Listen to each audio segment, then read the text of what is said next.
Je vous fais une vidéo sur le droit, le fond du droit, selon un commentaire de ce que dit Pierre Gentillet. Une vidéo qu'il faut aller voir qui est très intéressante. Alors rassurez-vous, ça va pas être long, je vais faire les choses rapidement, parce que le droit ça peut être extrêmement ennuyeux. Et donc comme on est dans une époque qui va au bout des choses, finalement, vous allez voir qu'il n'y a pas besoin d'y passer des heures. Donc voyez cette interview de Pierre Gentillet qui est très intéressante. Je vais vous faire des captures d'écran, mais surtout vous aurez le lien en dessous. À mon avis, il faut l'écouter parce qu'il rappelle des choses cruciales et qui concernent notre avenir. Donc ça concerne aussi le renversement dont j'aime à parler. Alors, voilà ce que j'ai répondu à ce qu'il dit et je vais vous expliquer pourquoi je lui réponds ça. Pierre Gentillet expose bien le subterfuge dont s'est servi le Conseil constitutionnel. Alors vous regarderez la vidéo pour comprendre effectivement comment le Conseil constitutionnel en est arrivé à avoir autant de pouvoir qu'il a aujourd'hui. Le subterfuge, dis-je, est d'ailleurs une règle en soi, en droit. On assiste actuellement à une extension du champ d'interprétation des lois, ce à quoi il faut mettre un arrêt net et définitif, comme nous le préconisons sur renversement.fr et dans les mesures. On pourrait dire qu'à la fin d'un processus juridique, à la toute fin si vous voulez, il y a deux sociétés sur le plan du droit, les sociétés qui usent du subterfuge et celles qui se servent de l'autorité.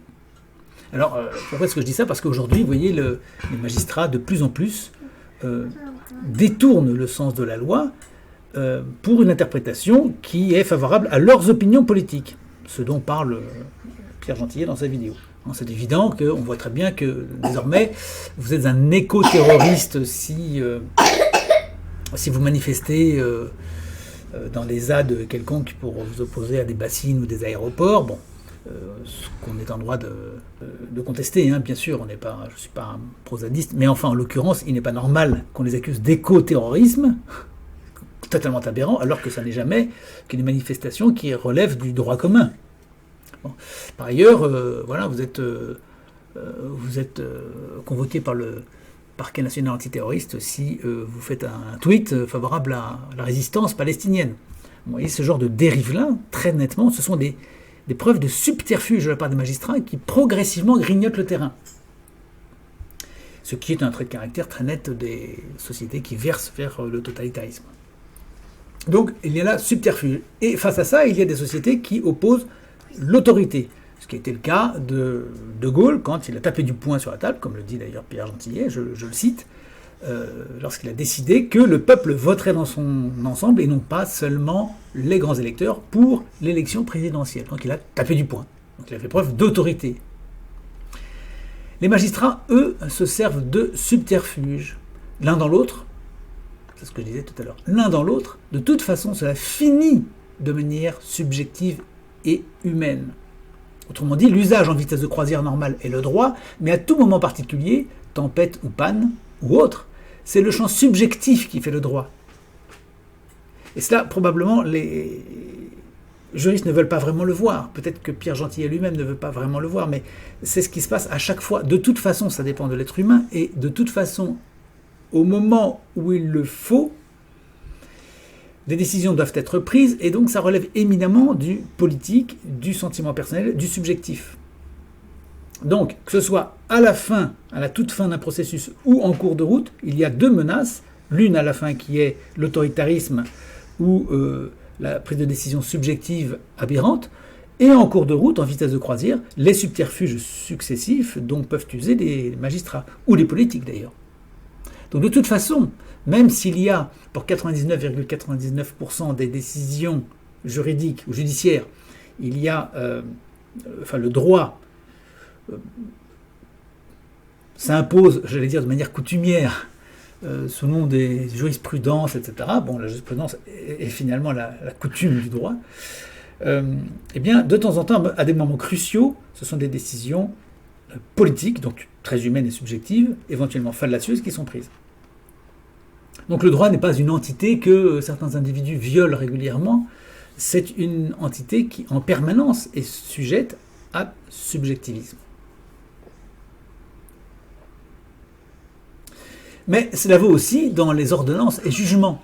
Au quotidien, Pour schématiser, le délinquant immigré est relâché, mais des gens comme moi, opposants politiques, sont incarcérés depuis 2 ans sans procès, ou pendant 2 ans sans procès, en préventif pour être finalement blanchis après 3 ans, incarcérés 1 mois avec femme et enfants, soit dit en passant. Donc vous voyez bien qu'il y a des décisions qui sont hautement subjectives, et là on a du subterfuge et du délit judiciaire, puisque des magistrats m'incarcèrent avec femme et enfants, ce qui est une violation du droit, et alors que, à côté de ça, vous avez des délinquants qui sont des multirécidivistes et qui ne sont enfermés qu'au bout de 40 ou 50 ou 60 délits. Grave.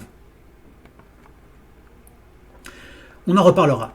Outre cela, l'intervieweur et l'interviewé font bien de citer l'affaire et la décision Héroux, Cédric Héroux, car celle-ci peut nous être très favorable. Alors cette affaire, c'est lorsque le Conseil d'État, le Conseil constitutionnel, a décidé que le fait pour Cédric Héroux de faire entrer des immigrés clandestins et de les protéger chez soi, eh bien c'était pas très grave parce que la fraternité passe la loi, est au-dessus de la loi. Parce que c'est un truc complètement farfelu qui sortait d'on ne sait où, comme si la loi elle-même n'avait pas pour vocation à être l'expression d'une fraternité collective. Et donc, tout d'un coup, on dit, bah oui, il a le droit, tout à fait le droit de faire entrer des migrants, il n'y a pas de problème, la fraternité passe la loi. Bah, dans ce cas-là, c'est ce que je dis, l'affaire Héroux peut nous être très favorable. Il suffit d'exploiter le même filon. Si la fraternité passe la loi, à plus forte raison, elle passe le code de procédure pénale, ou d'autres codes. Un juge m'affirme lors de ma première comparution une chose extraordinaire. On pourrait poursuivre pour enlèvement un parent qui ramène l'enfant d'une voisine de l'école. Oui, j'ai poussé cette juge dans ses retranchements, je l'avoue. Pourtant, je ramène l'enfant d'autrui de l'école par fraternité. Mais la réalité est celle-ci. Il suffit qu'une alerte enlèvement soit lancée pour que toute la machine se mette en route et qu'il y ait une mise en examen. Donc en l'occurrence, ça pourrait être le cas, ça n'a pas encore été le cas, entendons-nous bien, hein. Mais il n'est pas impossible, et la juge me le confirme, qu'on lance une alerte enlèvement pour le fait d'avoir, pour une enfant qui aurait été ramenée de l'école par un voisin. Donc en l'occurrence, la procédure prime le droit. Ce qui est un extrême inverse à la décision Cédric Héroux, où c'est un droit très politique et très abstrait qui prime sur la loi et sur le code pénal. Il y a donc un grand écart entre les deux. On a les deux dans notre société. On a cette tentation des juges à appliquer, à grignoter le terrain, à appliquer leur façon de voir la loi à peu près partout. Et d'un autre côté, il y a, quand ça les arrange, des décisions du type Conseil constitutionnel qui relâchent les gens qui sont coupables de crimes antinationaux, en fait. Le délit de protéger des immigrés clandestins, ils ont violé nos frontières, ils sont entrés comme des envahisseurs. Hein. Normalement, c'est absolument interdit. Et en plus, Cédric Héroux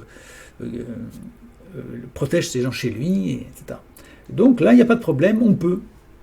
Bon, très très clairement, on va dire les choses comme il faut.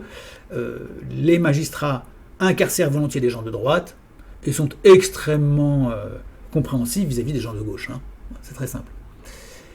J'ai même pu faire dire à cette juge que, pour être poursuivi pour enlèvement, celui qui, divorçait, ne ramène pas son enfant à l'autre divorcé dans les délais.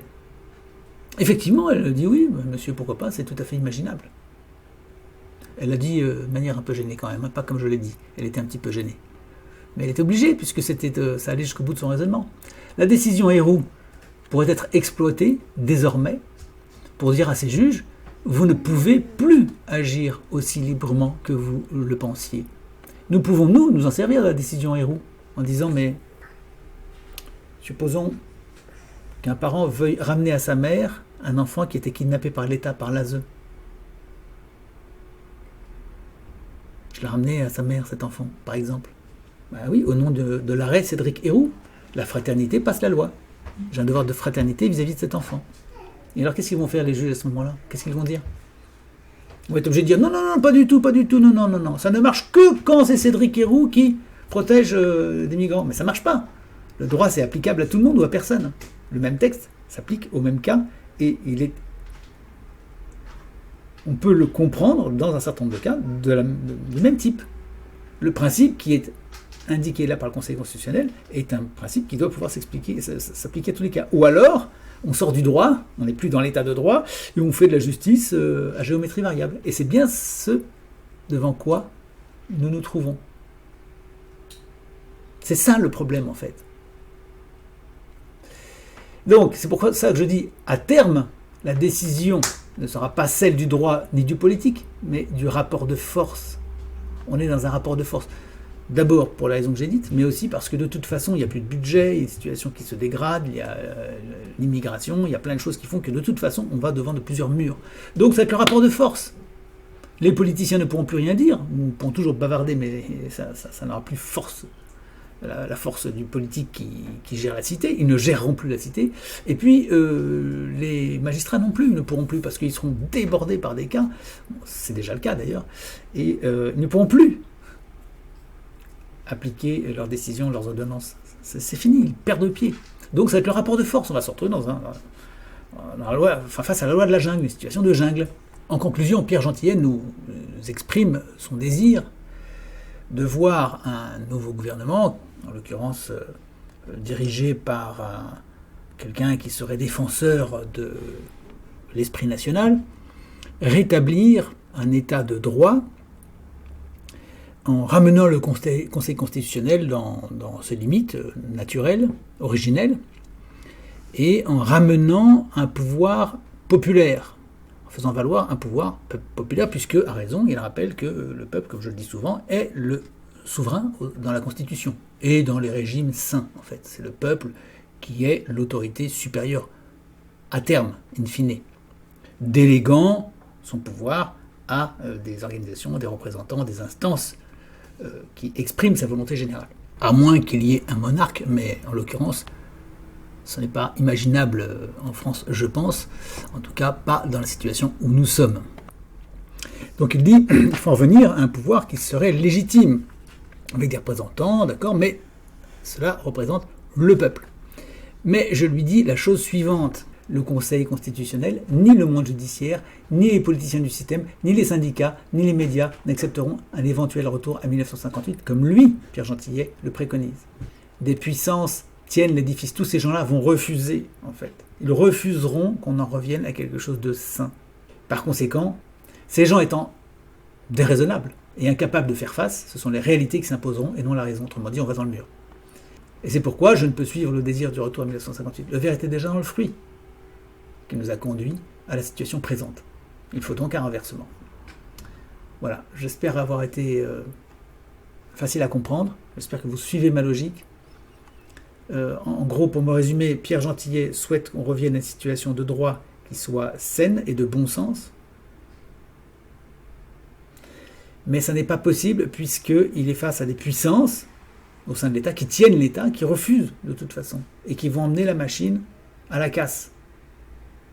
Par conséquent, il n'y a pas d'autre alternative que de renverser ce régime et de le remplacer par un qui soit sain, par un régime qui soit sain. Voilà.